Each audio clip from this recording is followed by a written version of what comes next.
ஆண்டவரும் அருமை ரட்சகரமாக இருக்கிற இயேசு கிறிஸ்துவின் ஆச்சரியமான நாமத்தில் தினமும் கர்த்தருடைய சத்தத்தை கேட்டுக்கொண்டிருக்கிற என்னுடைய பிள்ளைகளை வாழ்த்துகிறேன், ஆசீர்வதிக்கிறேன்.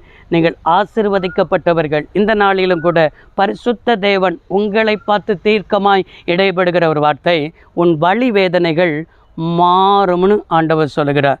எந்த ஒரு காரியத்தில் வலி வேதனையோடு கூட இருக்கிறீங்களோ, இன்றைக்கி யார் நிமித்தம் வலி வேதனையோடு கூட இருக்கிறீங்களோ, அந்த வலி வேதனையெல்லாம் மாறும்னு என் ஆண்டவர் தீர்க்கமாய் பேசுகிறார்.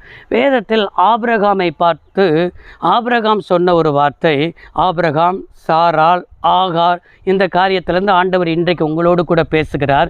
ஆதியாகமம் 16ஆம் அதிகாரம் 6வது வசனத்தில், உன் அடிமை பெண் உன் கைக்குள் இருக்கிறாள், உன் பார்வைக்கு நலமானபடி அவளுக்கு செய் என்றான். அப்பொழுது சாராள் அவளை கடினமாய் நடத்தினாள்.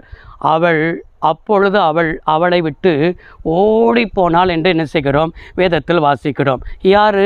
ஆகார் என்ன செய்தால் கடினமாய் நடத்தப்பட்டார். சாராள் நிமித்தம் கடினமாய் நடத்தப்பட்டார். ஒவ்வொரு நாளும் கடினமாய் நடத்தப்படும் பொழுது அவளை விட்டு ஓடி போகிற அனுபவம் எவ்வளவு நாள் தாங்க முடியும்?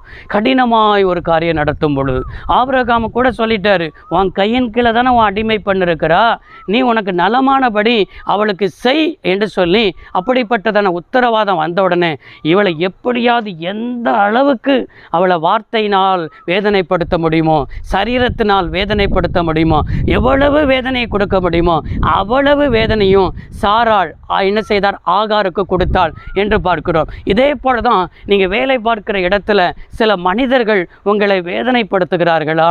அவர்கள் சில வார்த்தைகள் உங்களை வேதனைப்படுத்துகிறதா? சில கடினமாய் நடத்துகிற அதிகாரிகள் இருக்கிறார்களா? சில குடும்பத்தில் கூட என்ன உறவினர்கள் கடினமாய் நடத்துவார்கள். இன்னும் சொல்லணும்னா கணவனார், சில குடும்பத்தில் கணவனார் கடினமாய் நடத்துகிற கணவனார் இருக்கலாம், கடினமாய் நடத்துகிற அத்தை இருக்கலாம், கடினமாய் நடத்துகிற உறவினர்கள் இருக்கலாம், கடினமான வார்த்தைகளை பேசி அக்கம் பக்கத்தில் உள்ளவர்கள் இருக்கலாம். இதன் நிமித்தம் உங்களுடைய உடல் அளவில், அதாவது காயப்பட்டிருக்கிறீங்களா? மனதளவில் காயப்பட்டு போயிருக்கிறீங்களா? என் வேதனை யாரிடத்துல போய் சொல்லுவது? என் வலி வேதனை யாரிடத்துல போய் பகிர்ந்து கொள்வது? இப்படி நான் ஒரு வலி வேதனையோடு கூட இருக்கிறேனே, ஒரு வேதனையோடு கூட இருக்கிறேனே, இதிலிருந்து நான் எப்படி வெளியில் வர முடியும்? இது ஒரு மாத கணக்கில் இருக்கலாம், இல்லைன்னா வருடக்கணக்கில் நீங்கள் உங்களுக்குள்ளே வலி வேதனையோடு கூட உட்கார்ந்து கொண்டிருக்கலாம். சில வலிக்கு கூட என்ன செஞ்சிடலாம், சரீர அளவில் உண்டாகிற வலி வேதனைக்கு கூட எத்தனையோ மருந்துகள், எத்தனையோ ட்ரீட்மெண்ட் எடுத்து அதை சுகமாக்கி விடலாம். ஆனால் மனதளவில் உண்டாகிற வலி வேதனைகள் எந்த ட்ரீட்மெண்ட் எடுக்கிறது? யாரிடத்துல போய் ட்ரீட்மெண்ட் எடுக்கிறது? அதற்குத்தான் கர்த்தர் இன்றைக்கு வார்த்தையை கொண்டு பேசி கொண்டிருக்கிறார். என்ன சொல்லுகிறார் என்றால், உன் வலி வேதனை எனக்கு தெரியும் மகளே, உன் வேதனையை நான் புரிந்திருக்கிறேன் மகளே. அன்றைக்கு ஆகாருக்கு உதவி செய்து ஆகாரை பார்த்து, ஆகாரே நீ எங்கிருந்து வருகிறாய், எங்கே போகிறாய்? எங்கிருந்து வருகிறேன் என்று சொல்கிறார். ஆனால் எங்கே போகிறதுன்னு அவளுக்கு தெரியல.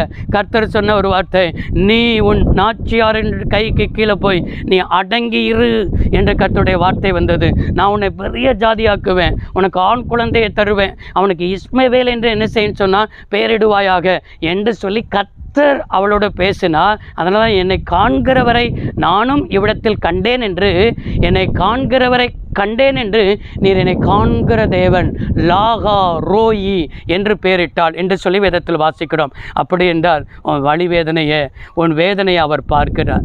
நீங்கள் ஒரு விஷயம் கூட என்ன செய்யலன்னு சொன்னால், இன்றைக்கு அநேகர் என்ன செய்வார்கள், வியாதி நிமித்தம் படுத்த படுக்கையில் ஹாஸ்பிட்டலில் இருக்கும் பொழுது வலி வேதனையோடு கூட இருப்பாங்க. இந்த படுக்கை என்னைக்கு மாறும்? ஒரு விஷயம் கூட நீங்கள் வேதனை நிமித்தம், இல்லை என்று சொன்னால் படுத்த படுக்கை நிமித்தம், இல்லை என்று சொன்னால் சில விதமான வியாதி நிமித்தம் வலி வேதனையோடு கூட இருக்கிறீங்களா? இன்றைக்கி நீங்கள் இருக்கிற இடத்துல ஒரு மகிமை இறங்கி வருகிறது.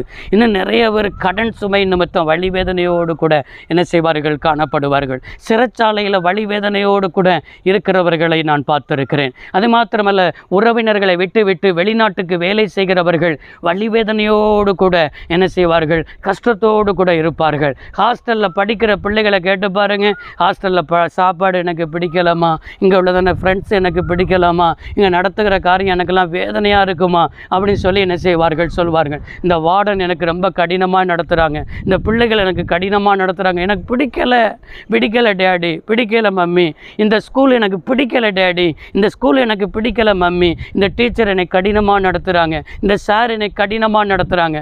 உன் வழி வேதனை புரிகிறது. இன்றைக்கி வழி வேதனையை புரிந்து தான் ஆண்டவர் சொல்கிற ஒரு வார்த்தை, ஆகாருக்கு நான் உதவி செஞ்சேனே, ஆகார சந்ததி ஆசீர்வதித்தேனே, அவர் இஸ்மவேலை கொடுத்தேனே, உன்னையும் நான் ஆசீர்வதிப்பேன் மகளே. உன் வழி வேதனையை நான் புரிந்திருக்கிறேன், உன் கஷ்டத்தில் நான் புரிந்திருக்கிறேன், நான் உனக்கு இருக்கிறேன். ஆகாருக்கு உதவி செய்தவர் உனக்கும் உதவி செய்வேன். ஆகாரின் கண்ணீரை துடைத்தவர் உன் கண்ணீரை துடைப்பேன். நீ பயப்படாத. ஆண்டவர் வார்த்தையை கொண்டு தைரியப்படுத்துகிற ஜெபம் பண்ணுவோம். சர்வ வல்லமையுள்ள தெய்வமே, அருமை தகப்பனே, இந்த வார்த்தையின்படியே பிள்ளையுடைய வாழ்க்கையில் அற்புதம் நடக்கட்டும், அதிசயம் நடக்கட்டும்.